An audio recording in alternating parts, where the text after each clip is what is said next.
Esta semana en Más que Vencedor nos acompaña Ana María Castillo, madre de una joven azul. Al principio ella siempre ha sido amistosa, pero hay algunas personas que, no le gustan. Escritora del libro El lenguaje del amor incondicional. Me dices, debería de escribir ese tema porque es un tema que la gente debe de conocer y hablarlo. Compartiremos su testimonio a continuación.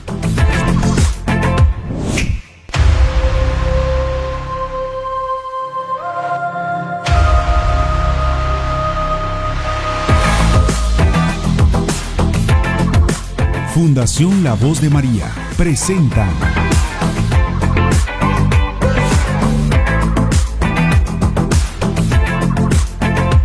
Más que Vencedor. Bienvenidos a Más que Vencedor. Placer saludarles, abrazarles y acompañarles en este espacio. Cada semana, cada entrega, nosotros aquí con el corazón en las manos para poder llevarles a ustedes un contenido de calidad y un contenido que realmente les sea de mucho provecho a cada uno de ustedes. Yo en el día de hoy estoy feliz porque hemos dicho, dentro de los niños con necesidades específicas de apoyo, debemos entender que ellos crecen, que ellos se hacen adultos, que ellos necesitan ser independientes, que necesitan crear independencia, obviamente acompañados. Y en el día de hoy me acompaña Ana María Castillo, quien es madre azul, pero una madre azul de adulto. Bienvenida. Muchas gracias, encantada de estar en este programa. Feliz nosotros de recibirte, muchas buenas nuevas nos trae y queremos conocer tu historia, queremos que el público entienda y sepa cuál es el camino que tú has recorrido junto a tu familia con tu niña. Bueno, es un camino de 22 años, justamente lo narro en mi libro publicado hace ya una semana. Tuve el privilegio de contar con toda una red de apoyo que en un momento determinado fue nuestro sostén. Y gracias a Dios ya hoy, de ser una niña, ya es una adulta completamente independiente que tiene su vida plena completamente. ¿Cómo fueron esos inicios? ¿A qué edad que ustedes empezaron a identificar que necesitaban conocer más de lo que le estaba pasando a su niña? Mira, ciertamente yo les digo que tenemos que irnos al pasado. Hace 22 años no era lo que es hoy la comunicación, no teníamos abiertamente lo que son las redes donde tú puedes buscar en Google, en ChatGPT o en cualquier canal lo que es una información abierta. Entonces, en ese primer momento, después que la niña nació, normal, llevaba su proceso, yo me daba cuenta que a veces lloraba demasiado. Lloraba y de un momento a otro callaba. Luego me daba cuenta que le gustaba mucho la soledad. Se enfocaba en algunas cosas, pero cuando lo hablaba, me decía su pediatra, es algo normal, es hija única. Cada niño es independiente en su desarrollo. No tenemos vamos a decir, una simetría completa de lo que los niños tienen que hacer porque muchos rompen el molde. Entonces, luego de eso, ya más avanzado, después que viene el preescolar, ahí es que me dicen, la niña se concentra poco, la niña está sobresaltada siempre, no se está tranquila, es hiperactiva, ese era el término. Me refieren donde un neurólogo y justamente se le hace las pruebas y me dicen que la niña no tiene nada, que simple y llanamente es hija única, se mueve mucho, pero que no me tengo que preocupar. Pero dentro de mí yo sabía lo que estaba pasando. Sí, nosotras, lo que otros no ven o pasan por alto, nosotras las madres sabemos y estamos viendo y estamos comparando. Yo siempre veía unos gemelos que nacieron días antes que ella y comparaba mucho ese desarrollo de ella con el desarrollo de la mía. Justamente en el habla tardó un poquito más, en el proceso de caminar, pero cuando lo hizo, despegó, pero seguía muy rápida, muy hiperactiva. Y siempre nos daban ese único diagnóstico, déficit de atención, con relación a que como era tan imperativa, por lógica no podía concentrarse de la manera que los niños se entienden que deben de concentrarse en procesos educativos o en eventos sociales. ¿Cuándo tú decides ya dejar de seguir esa voz que te dice, no, mira, que todo va bien, que todo va normal? ¿Cuándo tú das el paso? No es que yo lo doy, es que alrededor mío siempre yo confié mucho y en buscar ayudas. Su madrina era médico, pediatra, ahora psicóloga. Ella me recomendó porque me ponía nerviosa. Yo decía, del preescolar, ¿a dónde la llevo ahora? Porque me daban miedo mucho los escenarios abiertos. Y me recomendaron un colegio. Cuando la llevo, es una anécdota que plasmo en el libro, la niña le hace su entrevista y la directora le dice, déjala que explore. Estaban pintando el colegio y ella retorna llena de pintura, porque no se estaba tranquila. Y entonces en ese momento la directora me dice, mira, necesito que me la evalúes, porque he tenido muchos niños con condiciones similares y quiero que me la evalúe, y me refiere donde una neuróloga pediatra y donde una psicopedagoga en la ciudad de Santiago. Es ahí donde comenzamos ese trayecto. Ese hacerle pruebas, ese determinar, pero aún así no me dicen que ella es autista, sino simple y llanamente que hay algunos rasgos y por la edad que tenía todavía en ese momento ella no podía ser diagnosticada. Así pasamos años y es 11, 12 años ya que a ella la diagnostican con Asperger. ¿Por qué? Porque para diagnosticar el Asperger tiene que ser un conjunto de evaluaciones tanto médicas, psicológicas, con sus padres, con sus maestros, con su familia cercana, a ver cuáles son los, vamos a decir, no los detonantes, sino ciertas conductas que ellos hacen, que en realidad es lo que definen esa condición. Luego de la pausa. Al principio ella siempre ha sido amistosa, pero hay algunas personas que, es decir, no le gustan como nosotros. Tenemos empatía por algunos y por otros no. Con tus donaciones, haz que se propague el Evangelio hasta los confines de la tierra. Dar es propio del que sabe recibir con amor. La Voz de María, el canal que conduce a Cristo. Para tus donaciones, hazlo a través de las siguientes cuentas bancarias.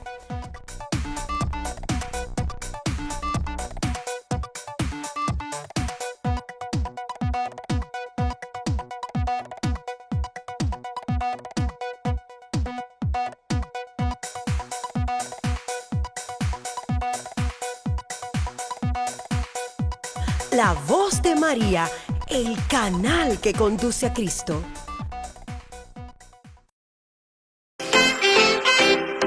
Los niños sabemos que a veces nos portamos mal o no hacemos las cosas como debemos, pero siempre sabemos que nos aman. Eso nos da mucha seguridad porque sabemos que aunque nos equivoquemos, ustedes nos van a querer igual. Ese amor nos enseña a perdonar, a ser pacientes y amar a los demás sin condiciones, como ustedes lo hacen con nosotros. Gracias por amarnos así, tal cual somos, y por enseñarnos a amar de verdad. Algunos nacen con características diferentes, que los hacen necesitar más ayuda que los demás. Otros viven situaciones que los hacen débiles, pero nos enseñan a luchar. Dios le da hijos especiales a padres especiales. Es por eso que la Fundación La Voz de María te trae Más que Vencedor, un programa de acompañamiento espiritual, psicológico y social, que junto a un grupo de especialistas servirá de soporte para todo el que necesita apoyo, conocimiento y estrategias para convivir con los niños y personas adultas con ciertas condiciones específicas de apoyo.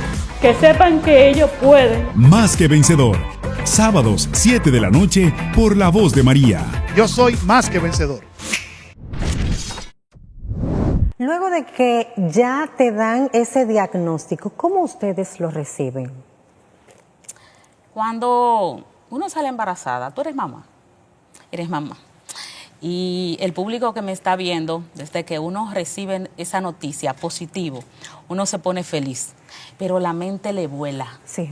La mente, tú dices, mi niña va a ser bailarina, va a ser cantante, va a ser médico, va a ser ingeniero, abogado, depende de las cosas que a ti te gustan. Y tú haces el ideal de lo que tú quieres, no de lo que ese ser humano va a querer. Entonces, yo te diría que no fui una mamá que lloró, no, todo lo contrario. Asumí un diagnóstico, para mí fue fuerte, porque lo único que decía, ¿qué va a pasar socialmente con ella cuando yo no esté? Que ese es y ha sido siempre mi preocupación completa, porque como padres estamos siempre protegiendo a nuestros hijos. Y tú puedes tener, yo soy una adulta, y para mi mamá, yo soy su niña pequeña. Sí.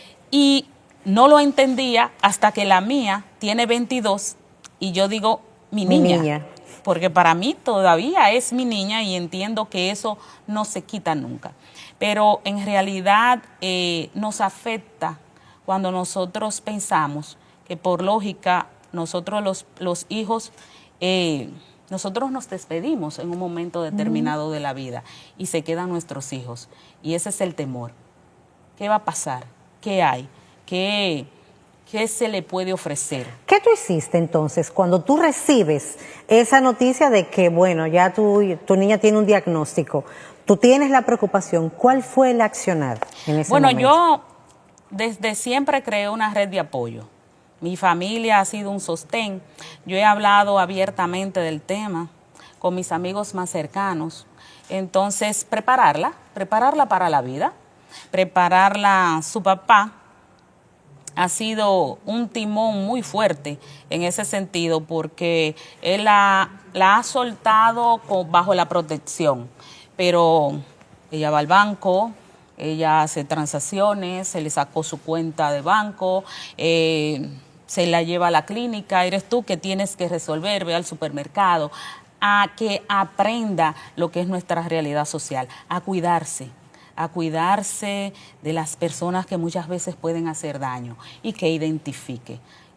Según los valores que le hemos inculcado, ella sabe lo que está bien y lo que está mal. Excelente. Y entonces yo a veces la apruebo y le digo, ¿te pararías en tal sitio? Y me dices, no, jamás.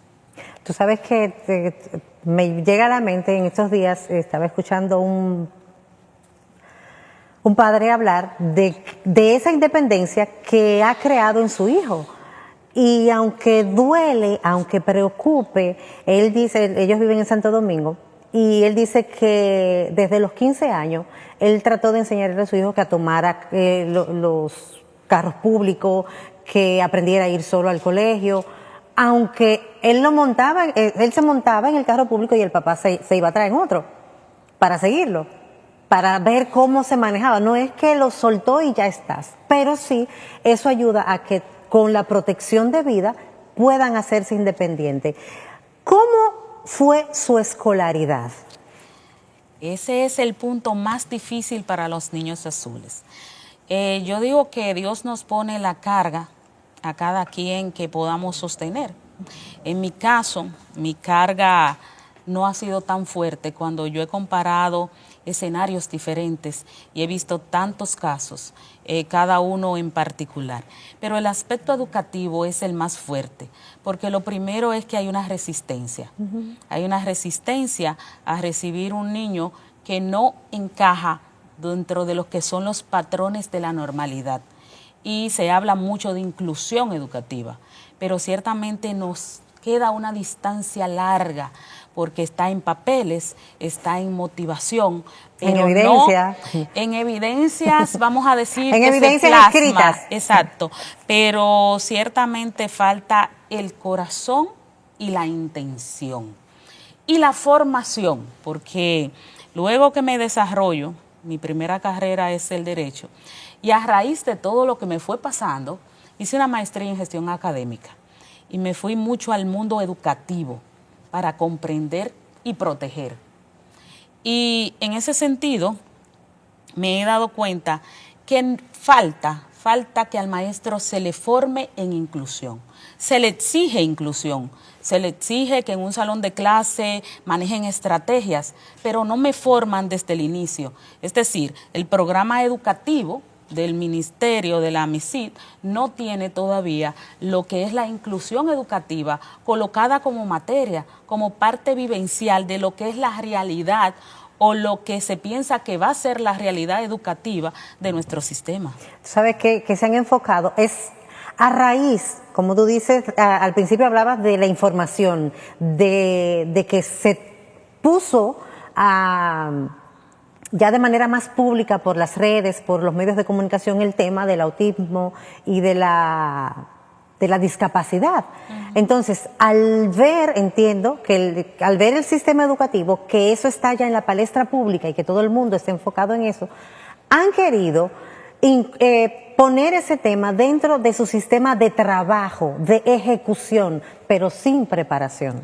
Y que yo siempre he dicho, cada caso es particular. Ajá. Asimismo, como se maneja clínicamente, psicológicamente, educativamente, no todos encajan en el mismo patrón. Hay unos que tienen condiciones más simples y otras más severas. Entonces, es saber rejugar y que el maestro tenga las estrategias y que si en un momento el estudiante no da, porque su capacidad no está para resolver ecuaciones múltiples, entonces en esa hora el estudiante no es que se va a bajar a los otros 30, pero entiendo que se le debe dar un apoyo y que se le debe de hacer lo que son las estrategias y la adecuación curricular. Se plantea que sea así, pero todavía nos falta mucho para que se ejecute y el ideal es ese. El ideal de la ley de educación es que exista una inclusión educativa, pero lamentablemente todavía no la tenemos completa.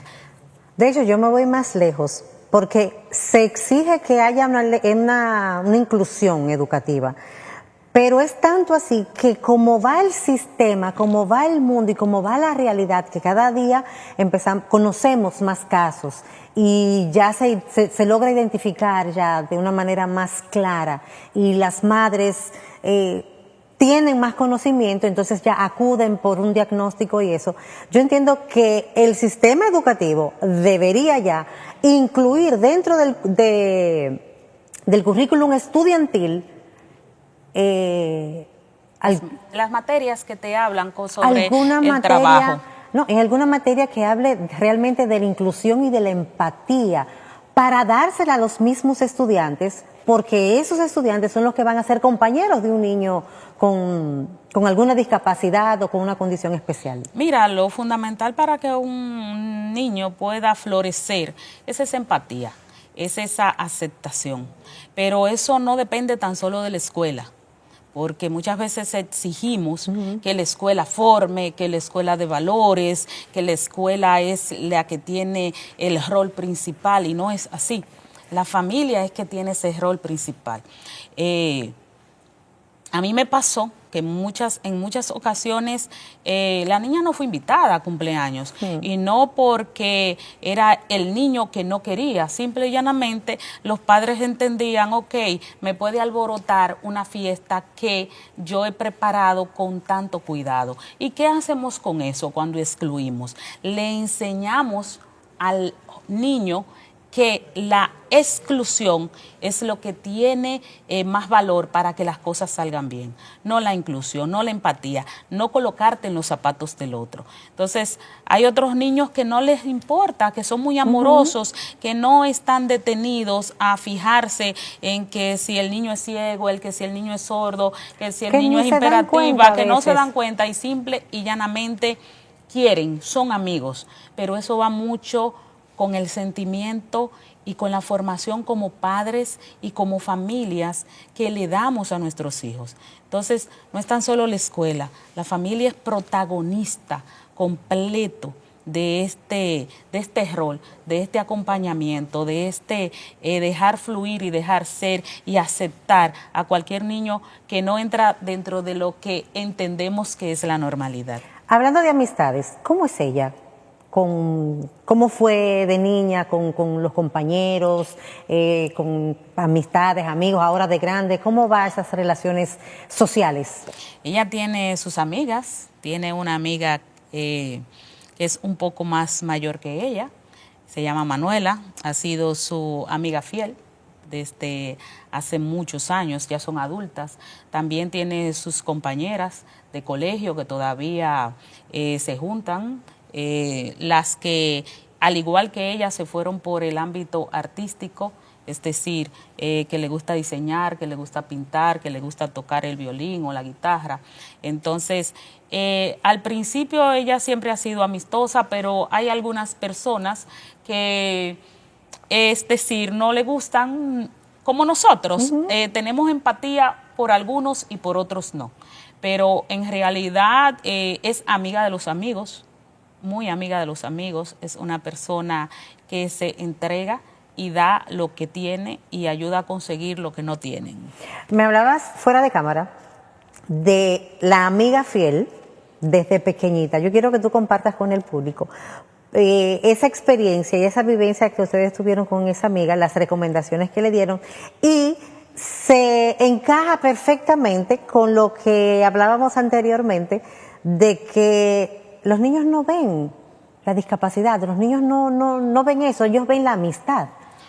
Ciertamente nosotros vivíamos en unos edificios y teníamos unos meses, vivíamos en la segunda planta y esta niña se mudó con sus padres y un día estaban jugando en el área común y la mía se acercó, que le estaba viendo que ella era muy diestra en la patineta y se acercaron a jugar. Yo la llamé porque yo era sobreprotectora, todavía lo soy. Y ella me dijo, no se preocupe, yo la cuido. Ella le lleva 3 años. Y justamente fue una amistad, dormían juntas, hacían programas, tenían un hábito de que veían muchos programas americanos y justamente ellas querían que esas cosas que veían en la televisión, hacerlas. Y las llevábamos a hacer picnic, hacíamos pijamadas, todo tipo de cosas que ellas se inventaban. Ellas dos peleaban, como todas las amigas, se reconciliaban. Pero una vez su psicopedagoga nos dijo que esa dependencia, porque mi hija la quería bastante, la quiere muchísimo, le podía hacer daño, porque en ese tiempo la mía tenía 8 y ya su amiga tenía 11 para 12. Y le decía, cuando ella ya venga a la etapa de adolescente, preadolescente, va a querer otras amistades y entonces le va a hacer mucho daño a la niña ese desprendimiento. Bueno, yo hablé con su mamá, ellas lloraron, decían que no era justo, hicimos todas las estrategias del mundo para ver que irla desvinculando. No nos funcionaba, se escapaban por las escaleras, la encontrábamos, la esperaban fingiendo que estaban estudiando para verse por el balcón. Ay, Dios mío. Y un día yo solté, porque lloraron y dijeron que no era justo, y dije, bueno, y se lo expliqué a la psicopedagoga y le dije, no puedo, porque no hay forma de separarlas. Justamente como broma, ella vino a la publicación del libro y a todos los eventos que... La amiga de... Sí, a todos los eventos importantes, cada una están en el evento de la otra. Ya Manuela está en los Estados Unidos, es enfermera allá, y justamente me dice, ¿y eso que nos querían separar? Porque nunca vio una condición. Y en realidad, si tú ves ya como adolescente a Titi, que así es que le decimos de cariño, no manifiesta. Tú la ves y tú dices, ok, pero no veo todo lo que en un momento Ana María me está contando.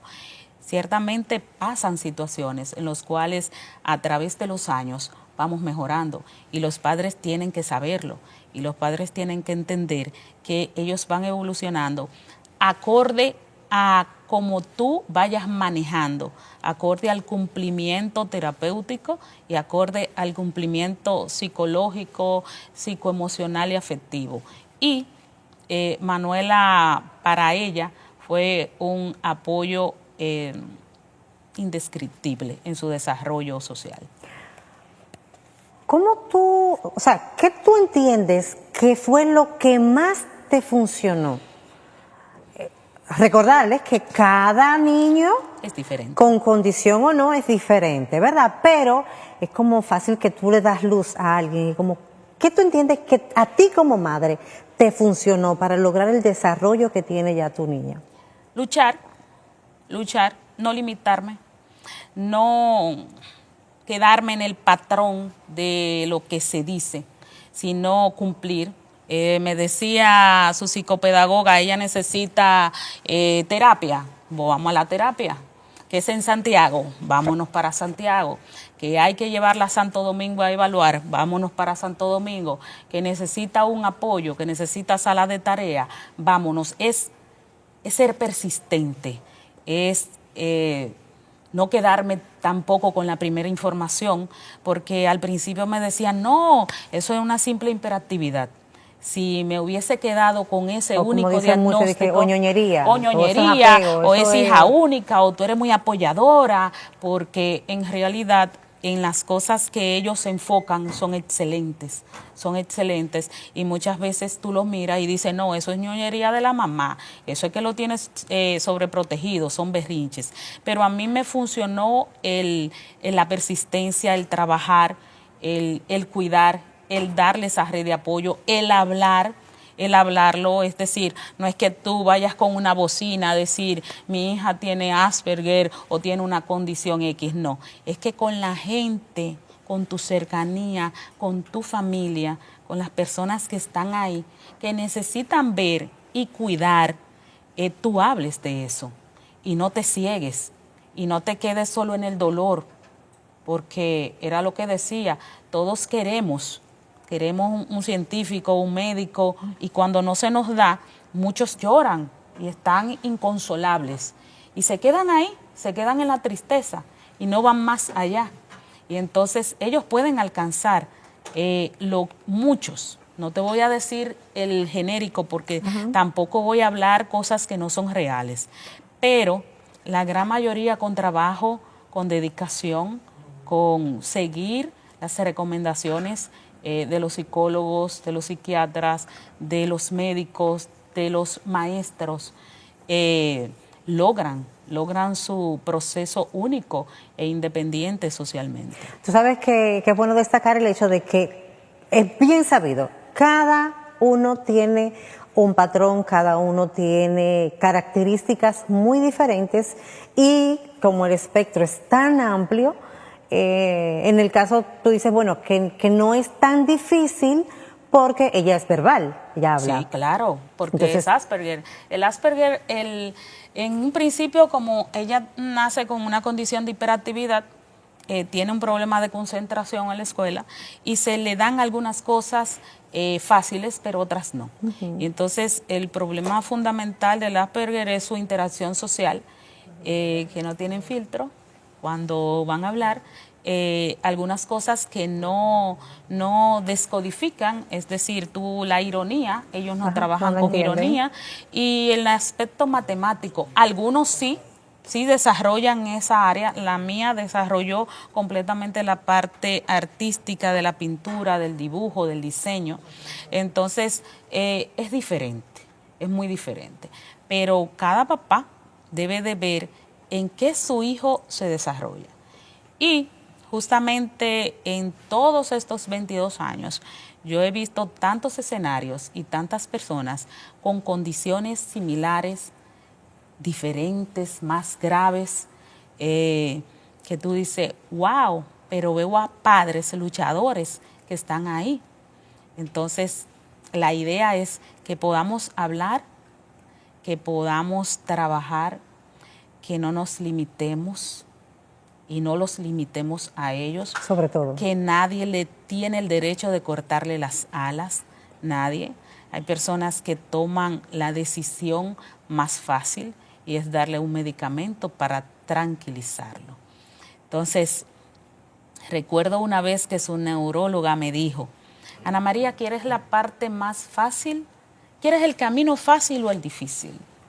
Y yo me quedé sorprendida y le digo yo, ¿cómo así, doctora? Me dijo, sí. La parte fácil es darle un medicamento a la niña que la sosiegue, la tranquilice, pero tú sabes que esos medicamentos que se usan traen consecuencias. O tú quieres la otra parte, que es la de las terapias, es la que ayuda, la de tú dejar de andar en tacones y ponerte unos tenis. Entonces yo le dije, me pongo los tenis y me puse los tenis. Y los tenis es que un niño con hiperactividad aquí mismo no podría estar porque está corriendo y tú necesitas ponerte los tenis y andar corriendo atrás de tu hijo. La constancia. La constancia, la perseverancia, es dejar de ser tú, y lo digo, es dejar de ser yo para convertirnos en nosotros, en nosotras, en viajar juntas.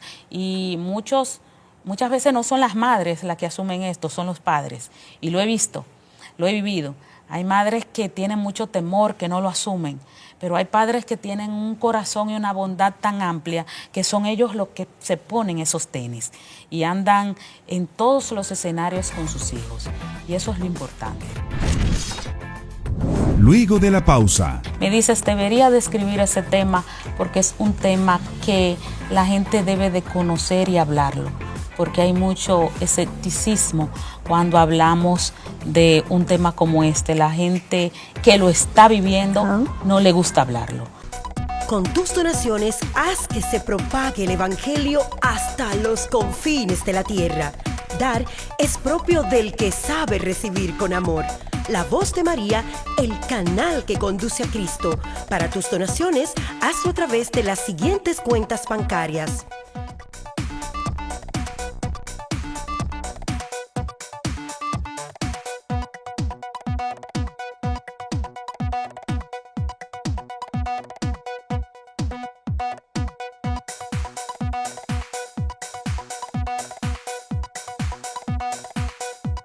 La Voz de María, el canal que conduce a Cristo.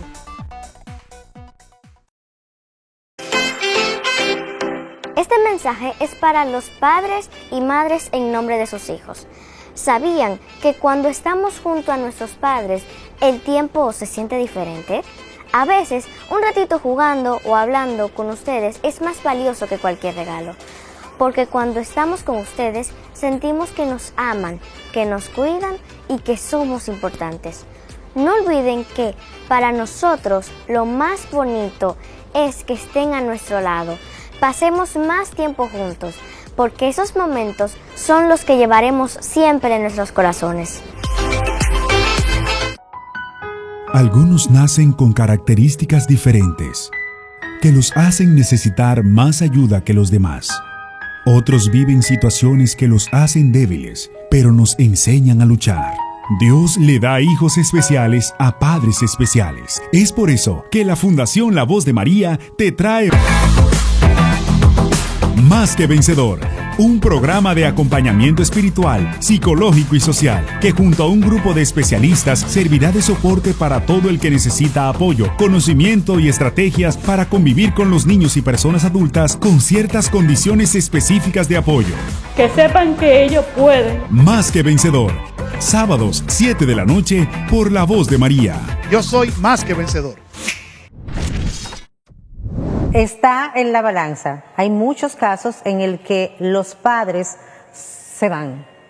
Conozco muchos casos que los padres se van, pero también conozco muchos casos en el que, como tú dices, son los padres que se ponen los tenis, los que viven buscando, los que se involucran de una manera tal que las madres que quizás por la debilidad de madre hay muchas cosas que no la pueden hacer. Entonces los padres son el apoyo fundamental en esas realidades. Hablabas de que tu niña es buena en las artes. ¿Cómo va eso? Bueno, ella es autosuficiente, como digo yo. Nosotros terminamos el bachillerato de ella en la pandemia y ella se enfocó mucho en el diseño. Y justamente fue la que diseñó el libro, las imágenes, la portada. Ella trabaja mucho lo que es la animación, tiene un grupo de personas que al igual que ella se dedican, hace trabajos a distancia, es decir, lo cobra. Yo me quedé sorprendida un día que me dice, mira, me manda un capture de pantalla que se ganó 50 euros. Y yo llego a la casa corriendo y le digo yo, ¿cómo te ganaste 50 euros? Y me dice, bueno, yo estoy en una plataforma y te piden un dibujo, tú lo creas y te mandan la transferencia. Y son comunidades de diseñadores y está estudiando en la universidad y ciertamente su vida ya como adulta le estamos llevando dentro de la normalidad, dentro del proceso. Tú decías algo interesante, que hay padres que se van, hay padres que son temerosos y justamente no es fácil, pero entiendo que como pareja no debemos de huir, porque huir es de cobardes y entiendo que los padres no podemos ser cobardes en ningún sentido. Y esas condiciones los niños no la eligen, No. nosotros tampoco. Nacen, y no voy a decir lamentablemente, porque no hay lamentablemente, nacen con una condición no elegida. El destino lo marca, pero si tú te das cuenta, hay miles de personas que tienen esa condición, que han alcanzado tal vez lo que muchos en condiciones normales no tienen. Bueno, yo te puedo decir algo. Yo conozco un joven, que ya es joven, adolescente joven, Emmanuel. Emmanuel, hijo de mi querida Sara Rosa, tiene una memoria que yo se la admiro.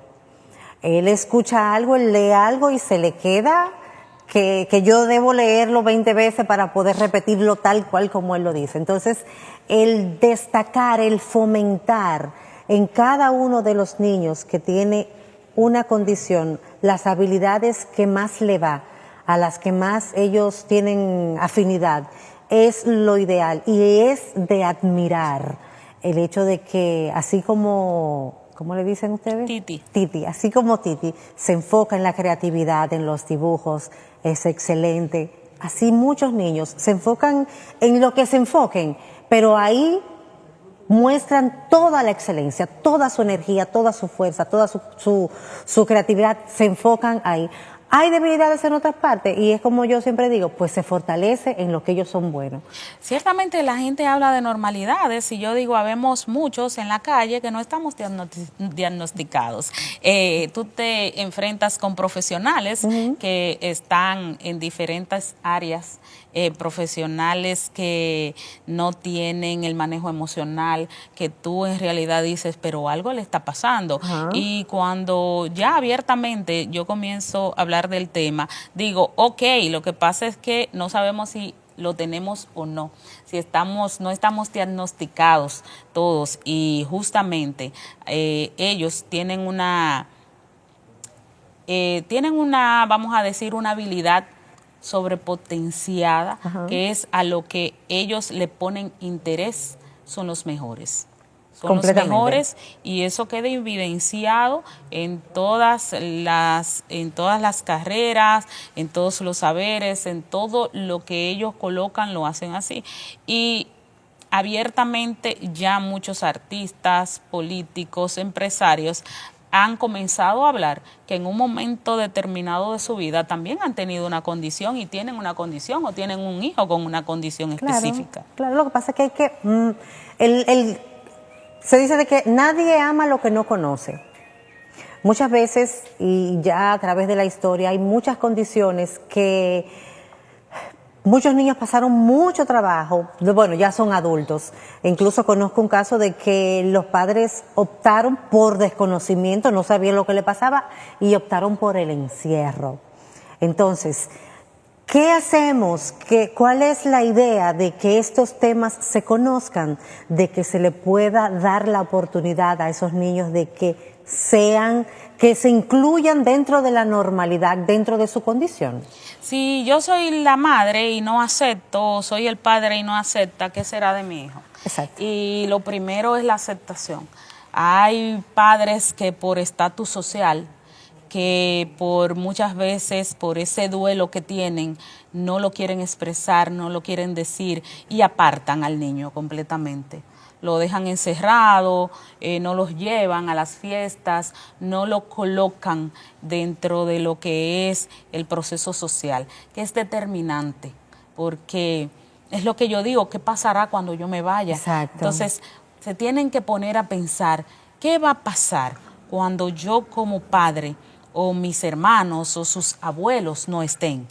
¿Quién será la mano amiga que los va a sostener? Entonces, si no eres abierto con el tema, si no lo dices, eso no se queda ahí. No es una cajita que lo voy a encerrar y se van a quedar ahí. No, van a ir floreciendo según van pasando los años. Y entonces nosotros tenemos que ver al final cómo nosotros los vamos a ayudar a encaminarlos y que se desarrollen como adultos. Y eso es lo que se busca. Me gustó algo que tú dijiste al inicio, de que vuelen, que les crezcan sus alas y que vuelen. Hablemos abiertamente de este libro, El lenguaje del amor incondicional, criando una niña autista. ¿Por qué escribirlo? ¿Por qué escribirlo? Porque, y mira, me costó porque fue desnudar mi alma, desnudarme a una sociedad. Muchas veces la gente me ha preguntado, no sabía que tu niña tenía autismo, pero he visto tanto, no desconocimiento, sino aceptación. He visto mucho rechazo, he visto muchas miradas discriminatorias. Y hay que amar. El que no ama no tiene el derecho a juzgar ni a cuestionar. Y para criar a un niño en cualquier condición, tiene que hacer un amor incondicional.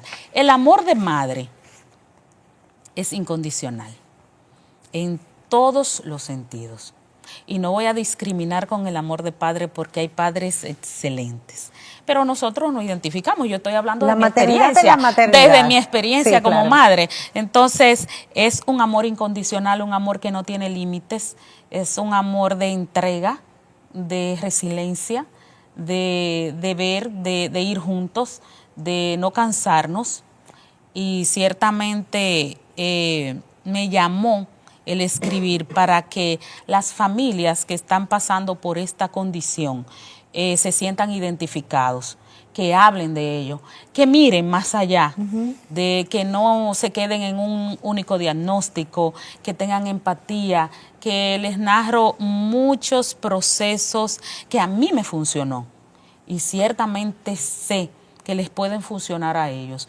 Y por eso me atreví a escribirlo.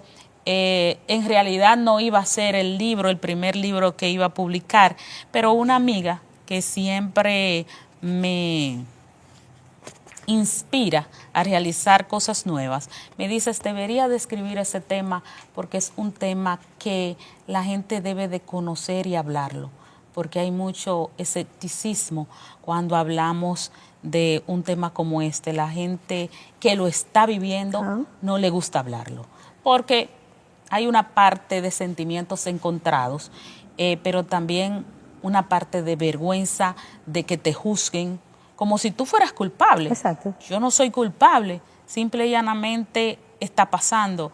Entonces tengo que aceptarlo. Tengo que aceptarlo, asumirlo y después de todo eso, ¿qué vas a luchar? Exactamente. El contenido es interesante. Estoy viendo aquí, tengo El amanecer de nuestra historia, Un viaje inesperado, Forjando caminos, Amor que educa, amo ese subtítulo, El lenguaje del corazón, Entre especialistas y terapias, que es fundamental, En busca de la comprensión, La fuerza del vínculo maternal. Esto no tiene desperdicio. Y como tú lo vas desglosando ahí, ese preámbulo para adentrarnos un poquito en el contenido, cada uno de esos tópicos que tú vas tratando ahí es como una puerta que tú le abres. Y tú hablabas de que alguien te había dicho que había que hablar y escribir, hablarlo. Yo digo entonces ahora le sumo y escribirlo. Y qué bueno que te animaste a escribirlo, porque realmente decía que esto es una puerta que tú le abres a muchos padres, una puerta al conocimiento. Y no solo a los padres que tienen un niño con una condición, sino al público en general, que muchas veces es el que hace más daño y crea más pesar en la familia que tiene un niño con condición. Porque por el tema de la aceptación, por el tema del rechazo, por el tema de la empatía, por el tema de la crítica, hay muchas cosas que abordan, de los ataques, porque si tú no conoces, y es algo que realmente ustedes deben tener en cuenta, muchas veces vemos niños que entendemos que, como tú dices, si ellos hubieran estado aquí cuando tenía 11, no podía estar tranquila. ¿Pero por qué? Porque tiene una condición. Te lo juzgan de maleducado. Exactamente. Entonces, como te juzgan al niño de maleducado, tú fuiste la que le diste la maleducación. Entonces, hay una cadena ahí de conflictos, de sentimientos que tiene la madre o la familia que tiene un niño con condición, que esto es lo que necesitamos. A través de este libro, tú estás educando. Aparte de contar tu historia, tú estás educando. Y realmente agradecemos, me tomaré el tiempo, lo leeré y compartiré la experiencia porque esto es lo que necesitamos. Ciertamente, yo creo mucho en Dios y el momento de publicar el libro le escribí a Sara Rosa. Y me decían, no creas en los no, sino en los sí. Y cuando todo el mundo te dice sí, porque se ven identificados con la historia. Y me dicen, muchas personas deben de conocer esto. Cuando hablé con la presidenta de la Fundación de Sordos Mudos, ella me dijo, encantada, porque tenemos que educar. Y cuando comencé a colocar pinceladas de que el libro se va a publicar, de que el libro está en Amazon, de que el libro está disponible, de que lo compren, comenzó un bombardeo de personas a escribirme y a decirme, wow, qué bien, yo tengo. Y yo comencé a ver personas que ni me imaginaba que estaban viviendo bajo esta condición, porque no lo dicen, porque no lo hablan, pero se sintieron identificados. Y son muchas las personas que siguen y que quieren el contenido y que quieren leerlo y que me dicen, pero háblalo, dinos el resultado. Y yo les digo poco a poco, poco a poco, porque ciertamente no es fácil hablar de temas y además, yo te diría, poco a poco, esto es, aquí hay 22 años. Sí. Entonces, un paso a la vez. Ana, un gusto tenerte con nosotros. Un gusto realmente que hayas aceptado compartir tu historia y la de Titi aquí con el público de Más que Vencedor. Gracias por el libro. Esto es lo que decía anteriormente, esto es educar y esto es lo que hay que hacer. Mensaje final para los televidentes de Más que Vencedor. Ser eso, más que vencedor. Justamente es nosotros luchar. Este libro es una parte de mi vida, es una parte de la vida de mi familia. Y, señores, no se cansen. Ayúdenlos, los que están comenzando este proceso, tengan la valentía, busquen ayuda. Si tienen desconocimiento, busquen ayuda. Pero lo fundamental es ese apoyo. Amen sin medida. Amen sin medida, sean empáticos, no juzguemos tanto, no dejemos de creer que las personas pueden dar lo mejor de sí mismas. Gracias a ti por invitarme a este programa y a las personas que lo compren, está disponible, pero ciertamente más que lo compren, si usted conoce a alguien que lo necesite, regáleselo o dele la información, ayúdelo, porque hay mucho desconocimiento y eso es lo que queremos, llevar este mensaje de amor, de empatía y de resiliencia. Ana María Castillo con nosotros, Madre Azul, autora del libro El lenguaje del amor incondicional, criando a una niña autista. Saludos para ti, Titi, y a ustedes, queridos amigos, nos vemos en la próxima.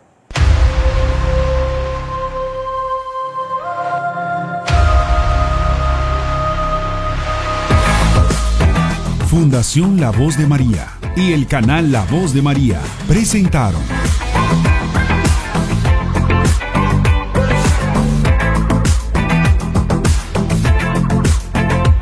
Más que Vencedor.